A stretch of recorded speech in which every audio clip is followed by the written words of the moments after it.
This is Justice League 95 by that nonce. This is a terrible run by a terrible person. And this cover is almost alright, but you've really got to question the logic behind not including the Flask anywhere on it when he is arguably the book's second biggest star. Our team is this horrible mishmash of characters that didn't work together at all. We have got Stephen Hawkman, Obsidian Man, Wonder Woman, Kabuto, Albino Man. This was the 90s when they tried to make him cool by making him look like Ghost Driver, Polaris and Hyperion. And then there's the Flask, the Willie West version, who isn't on the cover. And I'd point out that he doesn't do anything in the issue, but right, here's the thing. I remember seeing the Flask in at least one panel of this comic, but I do not remember seeing Albino Man anywhere inside. We have got two separate stories running parallel, and our first one is a date between Polaris and Hyperion. They had been setting this up with zero tact for the last 3 issues. Polaris, she was always I fucking Hyperion, and that is all she was really contributing to the book. And then with this issue, they completely pussy out of this direction, and this is all pretty pointless.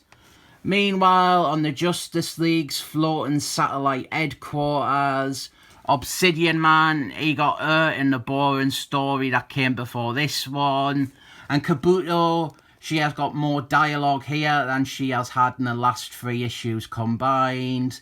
But the Justice League, well, this version of the Justice League, they are idiots, and they have commandeered a bad guy spaceship to use as their base. And 4 issues into this team's run, they still haven't bothered to check out all of the spaceship, and now there's loads of aliens and monsters who are also living on the spaceship planning to attack. We've got a subplot with Max Supplier. I just didn't understand this run. It's like it's trying to reset the Justice League and get it away from the whole Justice League International tone, but it wants to have its cake and eat it too when it comes to that stuff. Max Supplier, he is as much as the one character you need to remove from the book to distance it from that take. Then we have got Wonder Woman, who is dressed like a prosy. She shows up and she complains. I think it's just her time of the month, really. And there's the Flask right there, Willie West. He's saying lines and stuff, and I'm pretty sure now that Albino Man, he just isn't in this issue. So the Justice League, they fight all the alien captives, and the other plot is annoying. It tries its hardest to go through all the motions. We've got everything from a date going badly to a date going successfully, and everything in between. And the bits where these two characters do actually connect are fine, but it's all in service of nothing. They pull out a last minute swerve to just ditch this plot line, and on top of that, Polaris's motivation for being so wet for Hyperion is close to irrational. Supergirl, she is there as well. She's not a member of the team, though she would make a far more interesting teammate than Kabuto. But she's really only there so this sick, disgusting writer can keep writing an infant into the story to get his jollies off.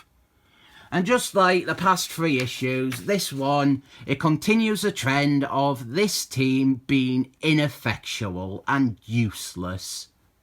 They all pretty much get beaten by these nothingy aliens and monsters.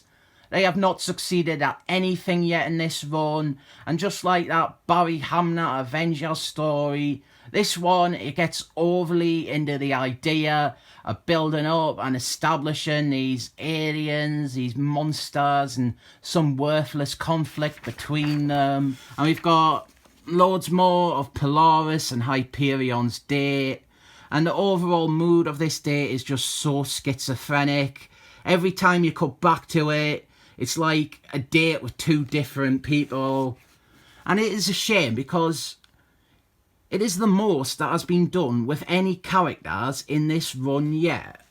We have got some more of the Justice League failing at fighting these aliens. They're not being overwhelmed by numbers. They are failing fighting them one-on-one. Every single one of them just struggles against one of them. And then we have got our bombshell that Polaris is suddenly hungry for a baby. And she wants Hyperion to marry her and get her up the duff. This is just... It's just disrespectful to women. Polaris is made into a crazy woman, and that is how the bond between these two characters flatlines, because she is crazy and she asks Hyperion to settle down with her on their first date. Also, he is Jewish. And in the book, it pretends to have some female empowerment message, with Polaris reassuring herself that there's plenty more fish in the sea and the next one will definitely work out. I fancy Polaris, but even I would probably run a mile when she's so crazy she tries to get us to sign a contract to impregnate her on the first date. With each issue of this run, it is feeling more and more like the word disaster is appropriate, removed from the ugliness of what the writer of this book has done. This is still dog shit.